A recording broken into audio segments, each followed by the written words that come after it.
Markets dive, metals tumble, and crypto tanks. You're listening to Kitco Roundtable. I'm your host, Michael McCrae. Kitco correspondent is with us. Hi, Paul. Hey, Michael. Good morning. And we have with us a guest to talk to about a commodity I don't think we've ever covered before in the roundtable. That's potash. Mike Ferguson is CEO of Gensource Potash. Mike, welcome to Roundtable. Thanks very much. Very good to be here. Mike, we think of potash as huge, costly projects. Last year, BHP approved its Jansen project for $5.7 billion. They were humming and hawing about that for a while. You've come up with a way to make these projects cheaper.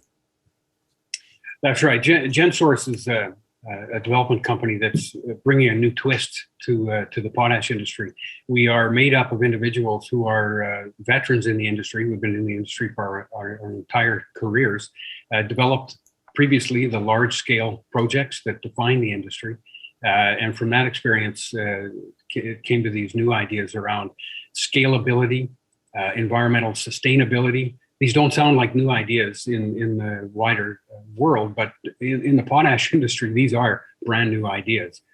So what we're doing here is bringing a scalable approach, a modular approach to the industry, and injecting what we see as more of a manufacturing model to the industry, in contrast to the bulk mining model that defines the industry right now. As you say, these giant projects that define the industry, in using conventional methods, the entry point is a $4 to $5 billion project, and that's not even the worst part. The worst part is the product that you create. 2, 3, 4 million tons per year, which immediately launches you into the requirement to be a global marketer, and that brings additional expenses and difficulties along with it. So for a new entrant trying to get into the industry, the conventional size and scope project is a very effective barrier, which is why we haven't seen new entrants in the industry in a very, very, very long time. There's going to be a lot to cover, Michael, just talking about what is going on with the Russia-Ukraine conflict and how that's going to impact potash and world food prices. First, let's talk macro. Scarring week for crypto. Bitcoin, the largest cryptocurrency by market cap, hit a low of 25,400 on Thursday, its lowest level since December. Bitcoin is down about a third year to date. As of this recording, Bitcoin has recovered and is just above 30,000. Terra USD, one of the world's largest stable coins, melted down. Major crypto forums such as Terra Luna on Reddit are seeing suicide prevention notices being avoided. A ghastly week for crypto holders. Base metals hit an 8-month low on Thursday with concerns about a slowing global economy and a pandemic clampdown in China. Copper touched $4.10 per pound midday Thursday. However, copper prices have recovered end of week. What is good for crypto and base metals was bad for gold, though. Gold hit a 13-week low in early U.S. trading Friday, a rebound in global stock markets amid less risk aversion in the marketplace that was just negative for safe haven metals. Gold is trading just above 1,800 at the time of this podcast. Up next, mining. First, our sponsor. Copper is a new oil, according to Goldman Sachs, and Libero Copper holds a collection of porphyry copper deposits in the Americas in the prolific but stable jurisdictions. Libero is focused on its Mocoa property, a copper molybdenum deposit in Colombia. The company announced an intercept at the project of 251 meters, grading at 1.13% copper equivalent, with assays returned for only the first 450 meters of a 1,235 meter hole. The company is focused on environmental social governance that will be key to unlocking the project's value. Outside of Mocoa, Libero's portfolio includes Big Red, a new greenfield porphyry copper discovery, and Big Bulk. Both are in the Golden Triangle, Canada. And in Argentina, Libero has Esperanza, a porphyry copper gold discovery in San Juan. Once again, that's Libero Copper, LBC, and the Venture Exchange, and we thank them for their support. Paul, what caught your eye in the mining world? Thank you, Michael. A very good mixed bag this week. Some really interesting stuff. Tears of happiness and tears of sadness abounding. I'm going to start off with Moneta Gold, whose put out a resource update from its Tower project in Ontario in Canada. Their total resources are now just shy of 12 million ounces. The consolidated indicated resource now totals 4.27 million ounces, with 7.5 million inferred. The estimate will form the basis of an updated preliminary economic assessment, which is scheduled for completion in June. Of note, in its update, the open pit indicated resources increased to 4.2 million ounces and inferred to 5.8 million ounces. The Garrison starter pit now hosts 1.7 million ounces, indicated, grading 1.07 grams per ton. The Westway open pit contains 1.1 million ounces inferred, grading 2.14 grams a ton gold. Moneda seems to be growing into quite a monster there. In Argentina, Filo Mining reported today, or last night rather, a 175-meter extension to the high-grade Brecha 41 through drilling in San Juan. Hole 57 returned 651 meters, grading 1.12% copper equivalent. And that included some other very high-grade intercepts, including 28 meters grading 110 grams per ton silver in the silver zone, 289 meters grading 2% copper equivalent in the Aurora zone, and that included a sub-interval of 11 meters grading 17.6 copper equivalent at the bottom of the hole. Filo Mine President and CEO Jamie Beck called this hole a remarkable result. I think investors agreed, as Filo's stock jumped 25% this morning to more than $21 per share in what has been a terrible week for mining and metals prices, as Michael, you alluded to earlier on. Manganese X Energy announced a preliminary economic assessment for its open pit Battery Hill project near Woodstock in New Brunswick in Canada, which outlined production of about 68,000 tons per year of battery-grade, high-purity manganese sulfate over a 40-year mine life. The project would yield an after-tax net present value of $486 million US at a 10% discount rate and a 25% internal rate of return, following a capital investment of $350 million. The company says it's the first to develop a process to upgrade manganese carbonate into a high purity product without using the expensive electrolysis process. Manganese is a steel additive, but it's being seen as by electric vehicle battery manufacturers as a means of engineering cobalt out of battery formulations, giving it has performance, cost, and political risk benefits. They're the tears of joy. Now let's have some tears of sadness. Canada's gold mine development woes continued as Argonaut Gold announced an additional capital cost blowout for its Magino gold mine development in Ontario, with the estimate now 15% above the 800 million Canadian blowout figure it reported in December 2021. Adding 15% takes that capital estimate now to about $920 million, of which the company says it has spent about $400 million on the project so far, which is estimated to be 50% complete. Magino's cost has almost doubled in under 2 years from the initial $510 million estimate announced in October 2020. And more pain could follow, as the company cautioned that some of its subcontractors are exposed to labor actions, which could cause more delays. The company also continues to seek new financing to plug its funding shortfall, which, if it does not materialize, may cause the company to amend its Magino construction plans. Mike, I'd like to bring you back. Let's talk about the potash market. How badly has potash been disrupted by the Ukraine-Russian war? It's been a real problem, and the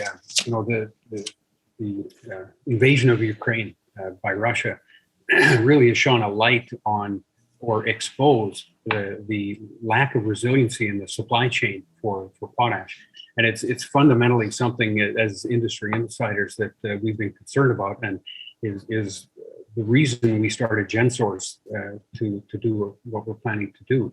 That the supply chain, first off, is dominated by 5 global players that control up to 80% of the market.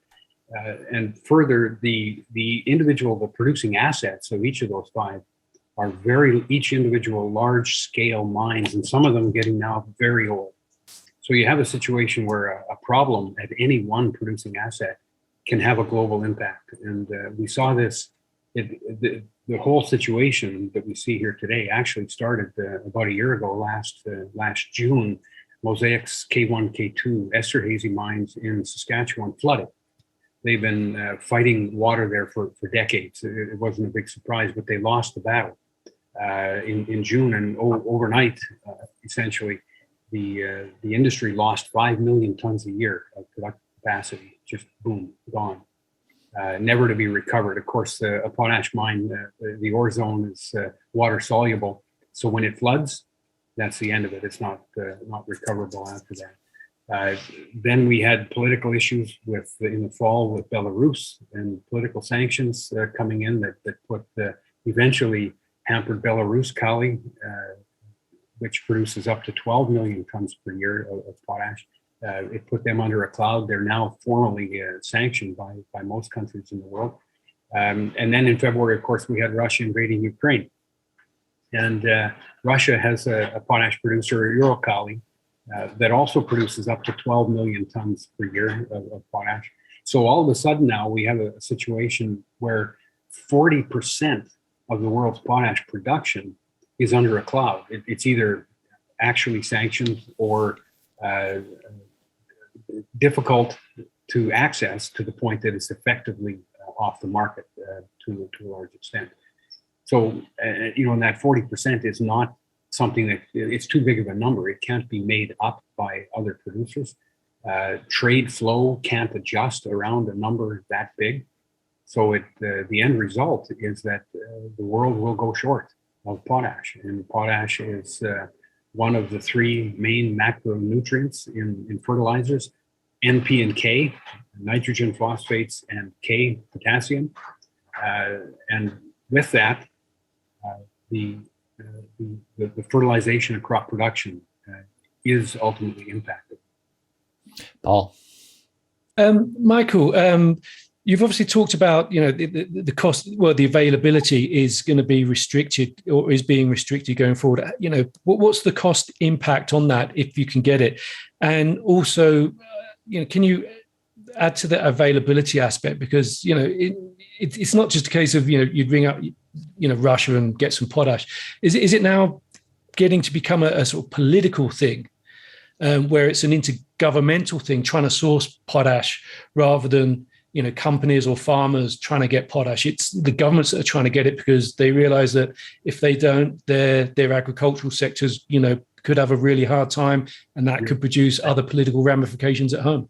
Absolutely. You kind of hit two items there. The first on the price side, of course, the price has spiked up. It started a year ago with the right around the same time as the Mosaic mine flooding.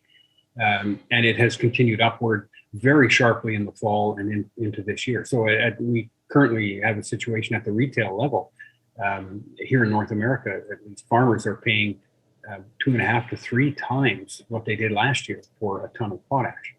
Now, the North American market for the potash producers is fairly lucrative, so it will be supplied. But the problem is going to occur elsewhere in non-Western countries where the shortage of really land, because you can't take 40% of production out of any industry and expect that it's going to be fully supplied. How that all shakes out this year, that will be interesting to see exactly where the flows end up and how they get there. I remember sort of reading that the day after Russia invaded Ukraine, Brazil's agricultural minister flew to, I think it was Moscow, to have meetings. It's interesting. She actually flew here to Canada too, and we met with her directly. And Brazil is uniquely exposed to this situation. They import in the range of 95% of all their fertilizers, 95, 96% of potash, and half of that comes from Belarus, Russia, which is now difficult to get. And Brazil, of course, the agriculture industry is the driver for their economy. So this is crisis mode for Brazil. There's absolutely no question. And at the end of the day, the view, I think, in the industry, it's certainly my view, that the supply chains are going to change around this event, right? It's like if you have a piece of metal and you bend it, and then you try and bend it back straight, it never really goes back to the way it was. And that's going to be the case here, that supply chains going in the future will need to be more resilient. Purchasers, consumers will require that they are diversified on the supply side, and that's where Gensource and its model, I think, really starts to shine. So I guess all eyes are going to be on the full planting season to see what the impacts are there, to then be able to extrapolate where we're going forward. For sure. And on the political side of things, it's interesting you bring that up, because potash has always been a very political substance, in various stages of its development since the late 1800s, when potash mining was invented in Germany. It's been almost a government to government or SOE to SOE negotiation on supply and purchase of potash. And there's a real, I say danger from a free market perspective of it kind of pushing back to that level, because countries like Brazil and India and China that are reliant on imports, particularly on potash, but other fertilizers too, will start to intervene at the government level to secure supply, to source supply, and that pushes us back into perhaps an even more highly controlled situation. And that I don't think that's good for the market in the long term.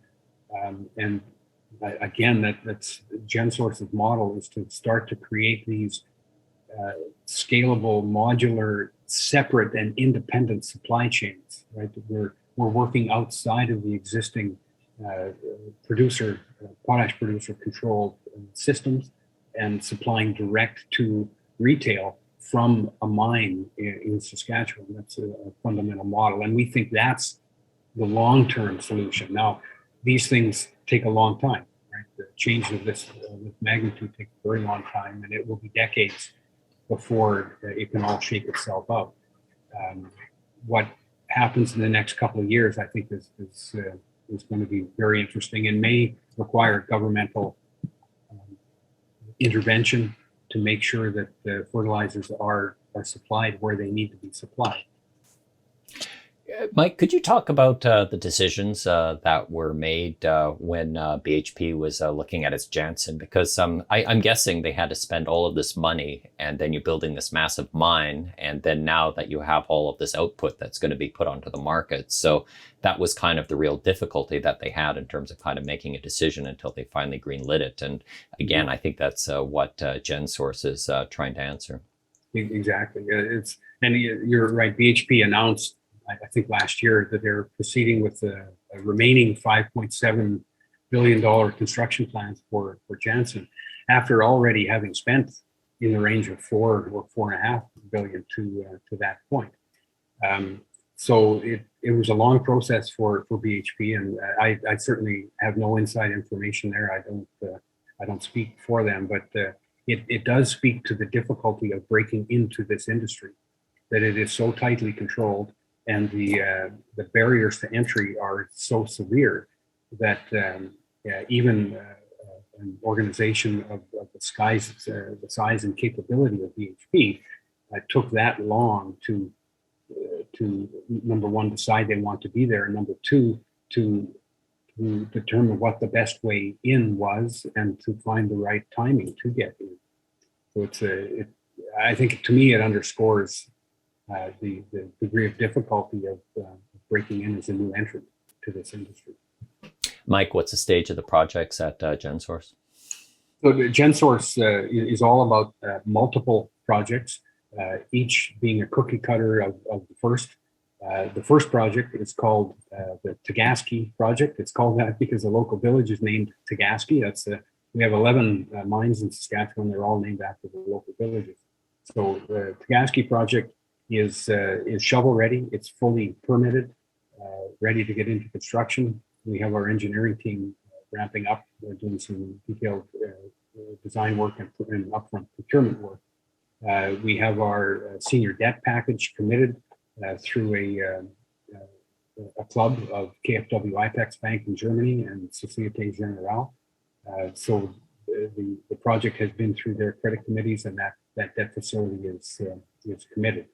We have a partner on the project in Helm Fertilizers. Helm Fertilizers is a subsidiary of Helm AG out of Germany. and runs a very large distribution network in the United States. They will be the off-taker for the project, but they will also be an equity partner on the project. They've committed a $50 million check to equity as part of the financing. So the project is ready to move ahead. Gensource is currently working on the final equity commitment from the Gensource side to fully fund the project. How does the cost of production compare to some of the traditional, like your Nutriens or what's happened with Jansen? Yeah, so we're starting with a modular approach. Tagaski will initially comprise only one module, and our Gensource module produces 250,000 tons per year final product. So they're relatively small in the scale of potash projects that normally produce several million. The next stage for us will be to move this ahead into construction with the final equity offering. Also those projects are located in Saskatchewan, correct? That's right. They're all located on Gensource lease areas in Saskatchewan, which is a very well-known resource. It's been mined since 1959, very well understood. It actually represents 50% of the world's known potash resources in the ground. It's the home of potash, as we like to say. Let's turn to our number of the week. Guest goes first. Mike, I hear you have two numbers for us. I showed up with two numbers today, and my numbers are 40 and 30. I've already mentioned the 40. 40% of the world's potash production is now under a cloud, either sanctioned or not very available to the market, and that represents a giant concern to the agriculture industry around yields. The second number is 30. 30 represents the approximate number between Russia and Ukraine in terms of the percentage of the global export market for wheat and barley. That export quantum is now under also a cloud due to Russia's invasion of Ukraine. And that will have a direct impact on food security. Groups will start very soon to have difficulty getting enough food, and the lack of fertilizer supply to the farmers of the world is going to result in either reduced acreage planted or reduced fertilizer application, and that will impact yields this year, into next year, and into the future. So both of these numbers compound together to add real concern around food security around the world.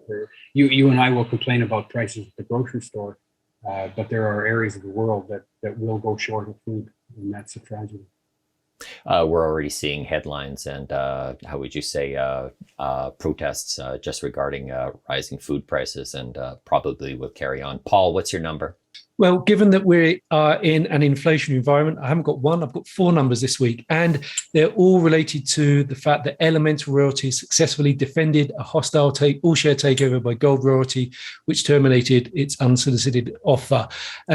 First number, 5%. The percentage of shares tended to the Gold Royalty offer, so ouch there. 37%, the premium Gold Royalty said its offer represented when it launched its bid in December. 42%, the amount Gold Royalty share price has fallen since it announced the bid. And so minus 30%, the discount Gold Royalty bid would be to Elemental shareholders today if they had have accepted it. Royalty and streamers may have something going for it because given what happened with Argonaut, Paul, and we're going to see more of these headlines just in terms of inflation. You're going to be looking at for the Randy Smallwoods at Wheaton, Sandstorm Gold. They're all going to be talking about how they're actually able to protect themselves from these inflationary pressures. So royalty and streamers might be a way to go. Paul? I think you're right. You know, I spoke with Frederick Bell of Elemental Royalties this morning, and he said, you know, look, they're going to benefit this year from 140,000 meters of drilling that was undertaken last year on the projects where it has deals. And so it's expecting 4 resource and reserve updates this year. And that 140,000 meters drilling didn't cost them a penny, but they're going to get benefit from that. My number of the week is 239. Gold has made a round trip from the start of the year. It was priced at just above 1,800. It hit a high of 2039 in March after that Ukraine-Russia conflict, war, I should say. It is now back to a low of 1,800 and is under pressure this week. That's it for us. Follow me, Michael McCrae. That's with 2 C's. Paul is at Paul Harris Gold. A terrific follow. Mike Ferguson, how can people get a hold of you? They can get a hold of me at the Gensource office or by email, simply at mike@gensource.ca. If you like what you hear, tell a friend. Don't forget to subscribe. On behalf of Mike Ferguson, Paul Harris, and myself, have a pleasant weekend.